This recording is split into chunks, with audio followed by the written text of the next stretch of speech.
नमस्कार, मैं जनमक्ता शिवम गौतम। और जिस तरीके से उत्तर प्रदेश की सरकार की तारीफ चारों तरफ हो रही थी कोरोना से लड़ने को लेकर, और ऐसा लग रहा था कि बाकी सरकारें आराम कर रही हैं, सिर्फ कोरोना से लड़ने का काम कर रही है, लेकिन यूपी सरकार उससे कहीं आगे जाकर जितनी बहादुरी के साथ कोरोना महामारी के साथ लड़ने का काम कर रही है, मजदूरों को घर वापसी कराने का काम कर रही है, और उसके साथ साथ जो लोग अपने घरों में रह रहे हैं उनको भी राशन व्यवस्था से लेकर तमाम तरीके की व्यवस्थाओं में लगी हुई है। अब उन्होंने कड़े फैसले और अच्छे फैसले लेने भी शुरू कर दिए। आज उत्तर प्रदेश सरकार की तरफ से योगी आदित्यनाथ ने एक बड़ा फैसला लिया और उत्तर प्रदेश में 6 महीने के लिए किसी भी तरीके की हड़ताल या प्रदर्शन पर एक रोक जारी कर दी, जिसको राज्यपाल की तरफ से भी हस्ताक्षर करा लिए गए। यानी कि अब उत्तर प्रदेश में किसी भी मुद्दे को लेकर कोई भी किसी भी तरीके की हड़ताल या प्रदर्शन करना एक तरीके से अपराध माना जाएगा। इसका सबसे बड़ा फायदा ये है क्योंकि जिस तरीके से कोरोना के लॉकडाउन की वजह से अर्थव्यवस्था को नुकसान हुआ है, उत्पादन कम हुआ है, लोगों की आय कम हुई है, लेकिन अगर ऐसे में हड़ताल या प्रदर्शन होंगे तो उससे और ज़्यादा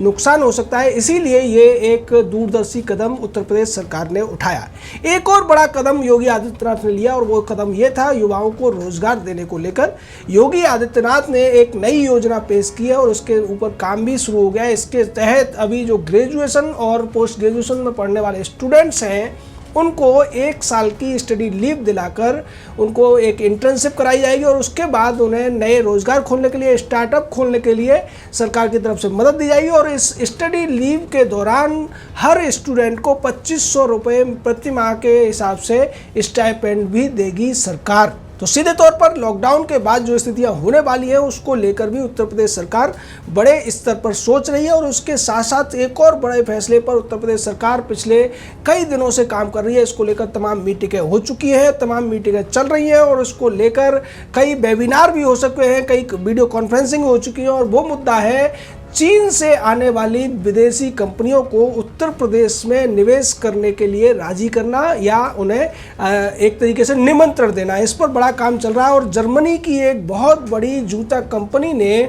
आगरा के अंदर अपना प्लांट लगाने की पूरी प्रक्रिया शुरू भी कर दी है। इसके तहत जर्मनी की ये कंपनी जो पूरे विश्व में अपने जूते निर्यात करती है, 30 लाख जूते बनाने का वो अपना एक प्लांट आगरा में लगाने वाली है, जिससे आगरा के अंदर जैसा कि कंपनी की खबर है 10,000 से ज़्यादा लोगों को रोजगार मिलेगा, जो कि एक अच्छा प्रयास होगा। और रोजगार की समस्या को लेकर जिस तरीके से राहुल गांधी और प्रियंका वाड्रा टाइप के लोग भी अर्थशास्त्री बन के उत्तर प्रदेश सरकार और उत्तर प्रदेश के मुख्यमंत्री को सलाह देने लगते हैं, उनको उन्होंने करारा जवाब दिया है कि अर्थशास्त्र सलाह का विषय नहीं है, अर्थशास्त्र कार्य करने का विषय है। और अर्थशास्त्र में शॉर्ट टर्म की नहीं लॉन्ग टर्म की बात की जाती है और लॉन्ग टर्म ही अर्थशास्त्र का ज़्यादा बड़ा मुद्दा होता है।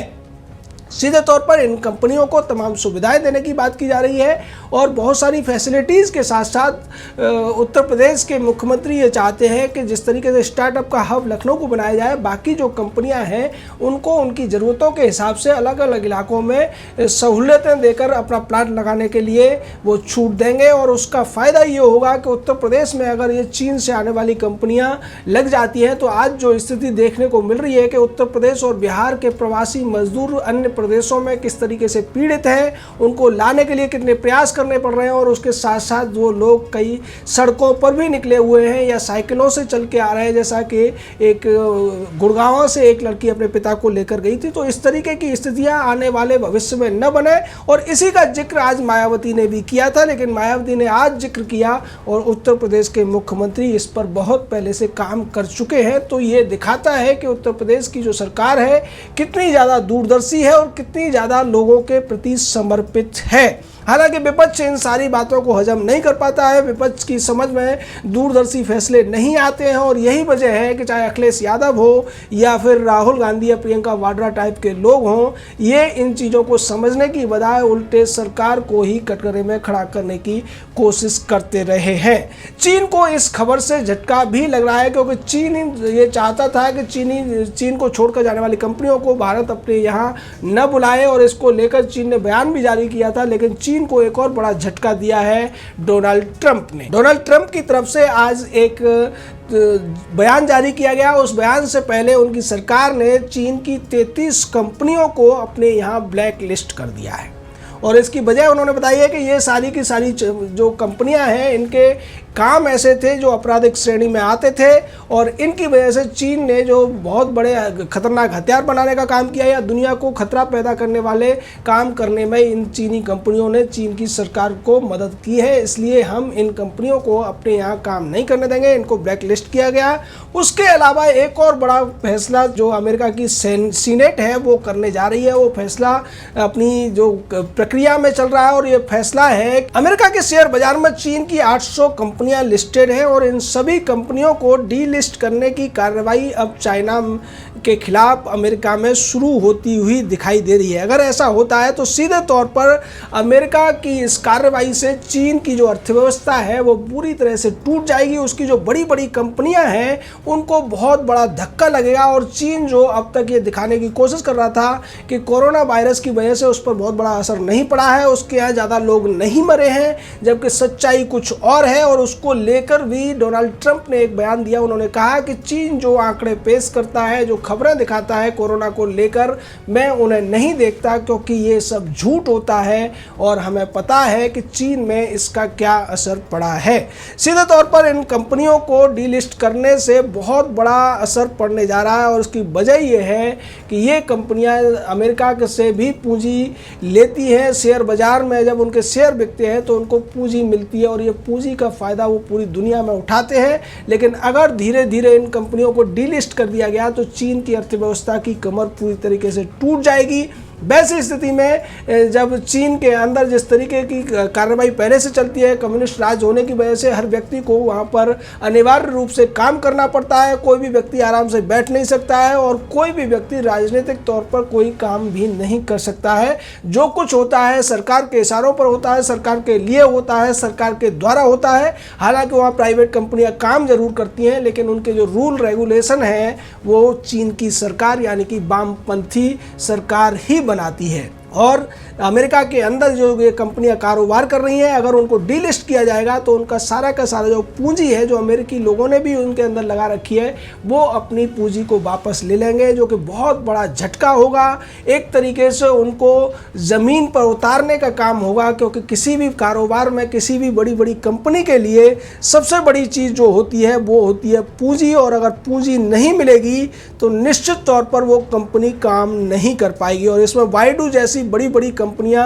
भी इससे प्रभावित होंगी जो कि चीनी अर्थव्यवस्था में एक बड़ा मुकाम रखती है। तो निश्चित तौर पर डोनाल्ड ट्रंप की जो योजना है, उन्होंने पहले भी कहा था कि वो चीन को उसके घर में ख़त्म करने की कोशिश कर रहे हैं और इसके लिए उन्होंने एक और बड़ा फैसला किया कि ताइवान को अब अमेरिका जो टॉर्पीडो जैसे जो हथियार हैं जो कि समुद्र के अंदर काम करते हैं और नेवी के काम आते हैं, वो बड़े बड़े हथियार भी चाइना के इस रवैये को देखते हुए अमेरिका ताइवान को बेच रहा है। तो निश्चित तौर पर इसको लेकर भी चीनी विदेश मंत्रालय की तरफ से बयान जारी किया गया और चीन ने यह कहने की कोशिश की कि अमेरिका को इन सब बातों के बीच में नहीं पड़ना चाहिए। ताइवान की आज़ादी का प्रश्न नहीं उठता है, ताइवान आज़ाद नहीं हो सकता, लेकिन अगर अमेरिका ऐसा करने की कोशिश करेगा तो ये द्विपक्षीय मामलों में एक तरीके से हस्तक्षेप होगा।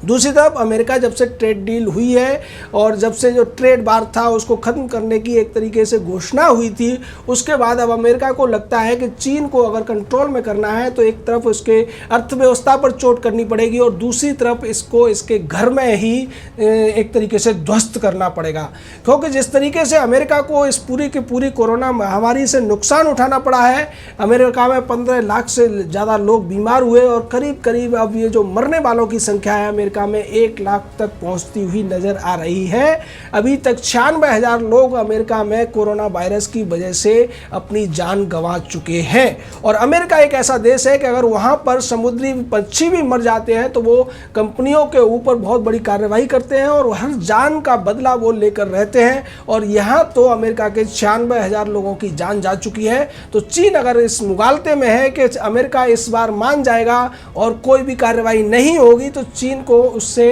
अब बाहर आना पड़ेगा। साथ ही साथ अमेरिका दूसरी कार्रवाई के लिए भी विश्व के तमाम देशों को इकट्ठा करने में लगा हुआ है, उसमें भारत भी उसका एक बड़ा सहयोगी है और इसको अमेरिका खुद